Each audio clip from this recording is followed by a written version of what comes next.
Earlier this month, the Iraqi government declared the end of combat operations in the fight against ISIS, ending 3 years of the militant group's violent and deadly control over 1/3 of the nation. And as the Washington Post reports this week, the Iraqi government is now undertaking an effort to quickly bring ISIS members to justice. But just how the process is moving forward and who's being caught up in it is raising questions. For an explanation, I'm joined via Skype from Ontario by Tamer El-Ghobashy, the Baghdad bureau chief for the Washington Post. And I understand you've just returned from Iraq. So when you were there, tell me who's being arrested, what are they being charged for, and what is the process like? What we're seeing is that there are thousands of people, both local Iraqis and foreigners who came to join ISIS in Iraq, who are being arrested and are now coursing through the Iraqi criminal justice system. They're all being charged under the Iraqi anti-terrorism law, which was passed in 2005 and has a very, very broad definition. Whether they raised arms and fought for the group, or whether they cooked for fighters in the group or treated them as doctors or otherwise, is irrelevant under Iraqi law. The idea that you joined ISIS or a similar group like Al-Qaeda means that you are subject to either life in prison or the death penalty.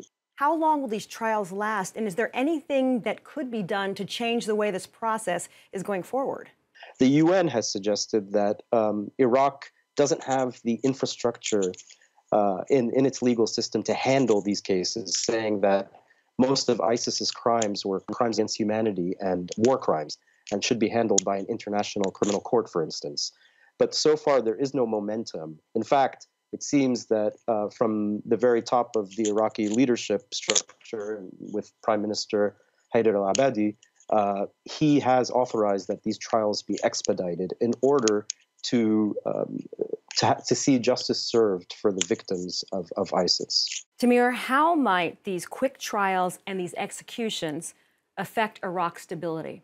From a domestic point of view, the idea is that these quick executions could result in quite a large number of innocent people being condemned to death. And one of the popular kind of conventional wisdom in Iraq and elsewhere is that the reason ISIS flourished in Iraq is because Sunnis felt disenfranchised and ignored by the majority Shia central government.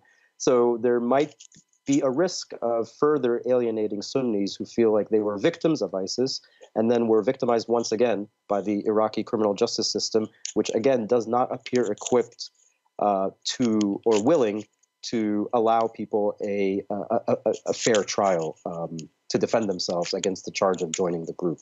Tamer El-Ghobashy from the Washington Post, thanks so much. My pleasure.